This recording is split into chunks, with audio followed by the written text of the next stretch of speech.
Hello, readers and writers. I am Anthony L. Manna, also known as Professor Grandpa Tonio, the book guy and the writing guy. Welcome to my folklore treasury, where very old stories called folktales and fairy tales never grow old because they are told and remembered and read over and over and over again. Today, I'm excited about sharing a story with you from a collection of these old tales I wrote and reimagined with my friend Sula Mitakidu in a book we titled Folktales from Greece, a Treasury of Delights. Today, the story I'm going to read is called The Snake Tree. Strange, huh? The snake tree, you'll discover, refers to a friendly snake who blesses a poor man and his wife with lots of money. And I mean lots. Why does the snake make the man and woman, or the man, I should say the man and his wife, rich? When does life turn sour for the man and his wife? And why does the man leave his village? And what about the very strange journey he takes where he meets up with very strange characters? A rock floating in the air, for example, and a river that's all dried up. And why is there a win-all or lose-all contest for the music-playing man and a merchant? There's a lot to think about in this mysterious story. So here we go. The Snake Tree, reimagined by Anthony L. Manna and Sula Mitakidu. Once upon a time, there was a poor builder who worked hard from dawn to dusk every day except Sunday, that is, because on Sunday he liked to sit in his yard drinking and playing the uti. The uti, yes, the uti is a 3-stringed instrument he loved to amuse himself with to his heart's delight. He was a kind man, easy to please, and never quarreled or got angry with anyone. One Sunday, while he was playing his uti and softly singing, a snake came out of a hole in the corner of his yard. Swaying and strutting to the music, the snake approached the man and danced for him. At first the man was frightened, but the snake was so charming that he just kept playing. And why not? When the snake got tired, it left as it had come, swaying and strutting. As soon as the snake had gone, there appeared before the man a bag filled with gold pieces. At once, the man rushed to his wife to tell her the news. "Don't say a word to anyone," he warned her. "The snake will surely bring good luck to our house. Everybody knows, well, everybody in our village knows, snakes are blessings." "I'm not so stupid to tell that the snake left us so much gold," exclaimed his wife. "Of course, I know the snake is, as they say, the good of our house. I've often heard people say that. You know, friendly snakes." And so every Sunday for a year, the snake danced to the man's music and left the gold pieces in return. Well, as you can imagine, the couple got very, very rich. How can they live so well? The people in the village gossiped. No matter how they tried to hide their riches, they couldn't. For, as the saying goes, you cannot hide a cough, you cannot hide love, and you cannot hide money. Then, in exactly 1 year's time, the snake suddenly vanished, just like that. It was as if the evil eye, a terrible curse, had struck the couple's house. Sunday after Sunday, they waited and waited for the snake to reappear, but it never did. One day, they decided to dig deep into the snake's burrow to find out what had happened, and there they found the snake curled up and dead. That night, the man took the dead snake, dug a hole in his yard, and secretly buried it there. A few days later, on that very spot, a tree grew that had no equal in this world for its beauty. Digging around the tree, the man discovered that it was growing on the snake's bones. At that, he covered the roots, named the tree the snake tree, and lovingly cared for it. To no one did he reveal either the name of the tree or its origin. Not even to his wife. Soon, the builder decided to have a contest. Why not? And so he invited everyone in the village to bet on the tree's mysterious name. But no one, and no matter how they tried, none of the villagers could get it right.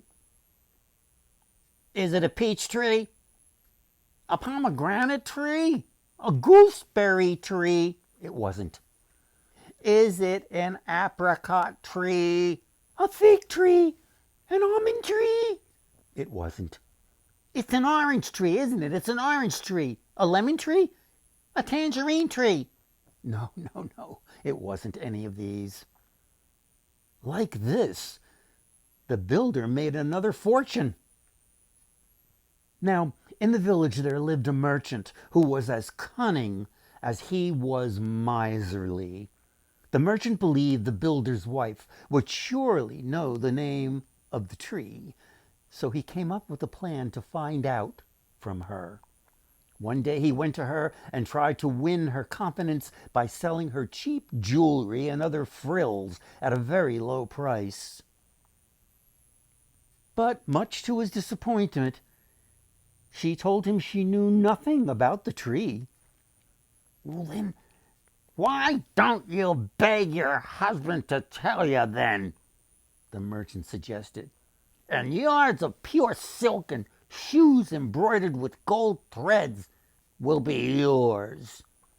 But if you feel that telling would betray your husband's trust, then I could hide outside your bedroom window at night and overhear the name. The woman agreed to the merchant's plan. That very night, she asked her husband to tell her the name of the tree. At first, of course, the husband was unwilling. Why don't you tell me? Don't you trust me? Why are you keeping secrets from me? The wife insisted. Finally, the husband gave in. Our tree's name is Snake Tree. I named it that because its roots are the bones of our snake. Snake Tree! Snake Tree! The woman cried loud enough for the merchant to hear. Our good snake! Our good snake is helping us still. Oh, yes, yes, yes. Come Sunday, the merchant arrived at the builder's house, eager to bet on the tree's name. I bet, I bet all I have, the merchant announced when his turn came. And what about you? He asked the builder. Will you stake everything you own? The merchant's challenge tempted the builder. After all, who could possibly know the secret, right?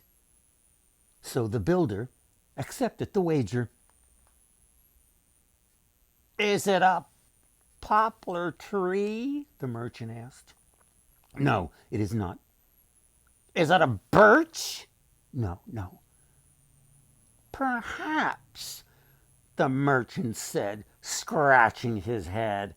It's called a snake tree. Of course, the builder had lost everything. Seeing what misery she had brought upon their home, the builder's wife confessed her mischief to her husband. You evil woman, he shouted. How could you betray me? The wife left the village at once. And the builder, sick to his heart, he also left the village and traveled from place to place, doing whatever he could to earn a living. He was very, very poor again. Then one day, as he was walking down a secluded country road, he came upon an old woman. Where are you off to, my son? Said the old woman. Not even a flying bird comes to this place. I'm after my fate, answered the builder. Huh, your fate? Your fate is the sun's mother, said the woman. But to find her, you must walk a long way until you come to a rock suspended in the midair. Then your path will lead you to a river almost run dry. And soon after that, you will find your fate sitting outside a bright red house. Like this, the old woman spoke, and then she vanished into thin air. The builder took roads and left roads until his path led him to a rock, swaying back and forth in midair, just as the old woman had predicted. What evil is this? The builder cried. But still he approached the rock, and the rock spoke to him. How on earth did you come to this place, and where are you going? The rock asked. I'm looking for my fate, the sun's mother, answered the builder. I belong to that fate, the rock said. So when you see her, will you ask her for me how I might take root in the earth? The builder agreed and went on his way. Soon his path led to a river almost run dry. The river spoke. How on earth did you come to this place? And where are you going?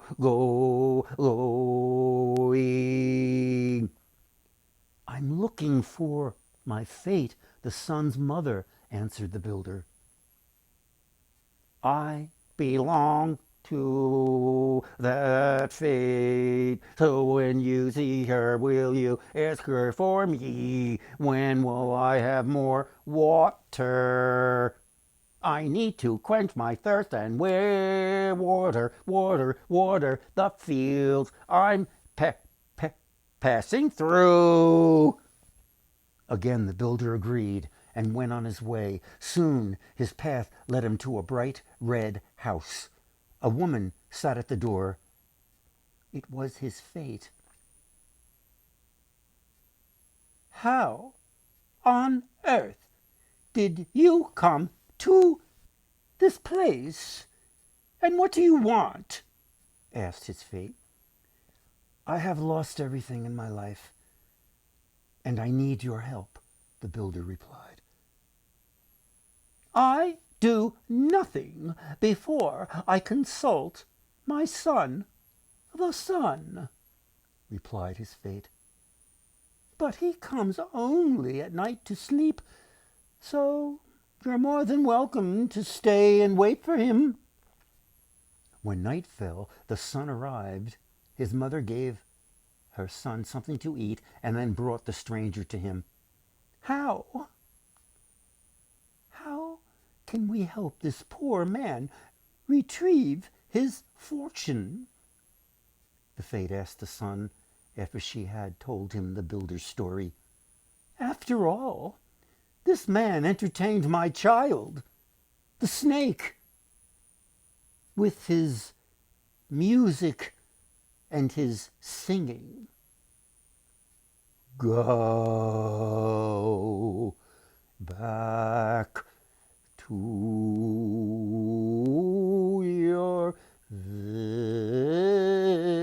village," the son said, "and ask the merchant to put all your property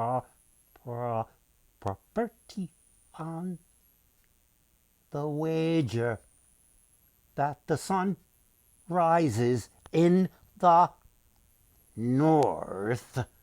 Of course, he will not believe you, but still he will be eager to bet. Leave the rest to me. But how will I bet? I have no money. Dig at the root of the snake tree, and you will find a bag filled with gold pieces," his fate told him. And what will I tell the rock and the river, who both wanted something from me? When will the rock take root in the earth, and when will the river fill with water?" the builder asked his fate.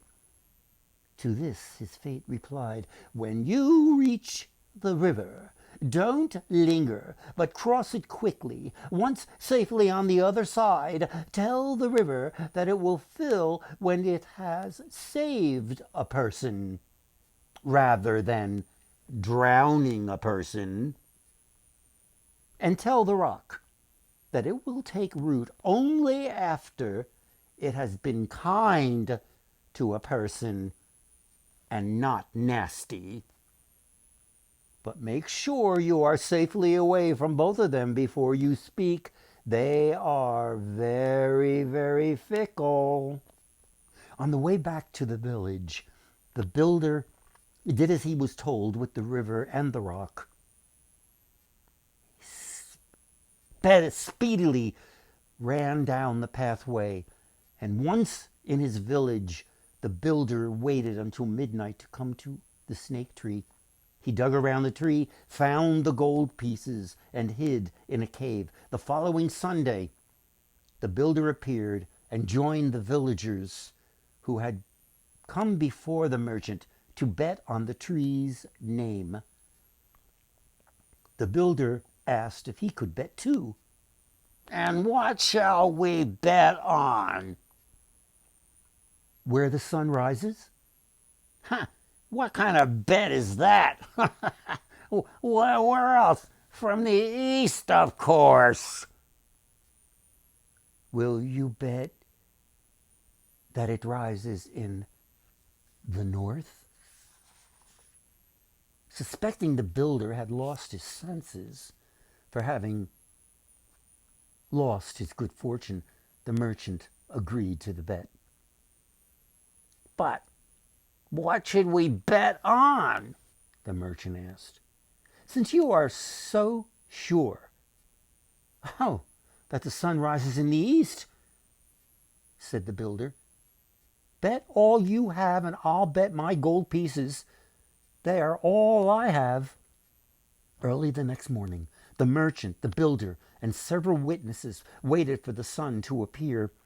While the builder was afraid that his fate might let him down, the merchant was confident that the builder's gold pieces would soon be his. Half of the witnesses looked to the east, and the other half to the north.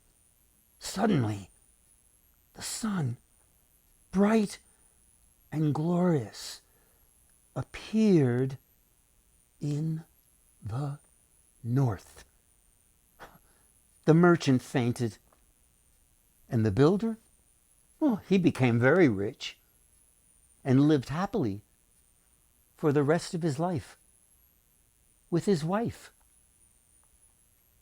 And every Sunday, he continued to play his uti and give thanks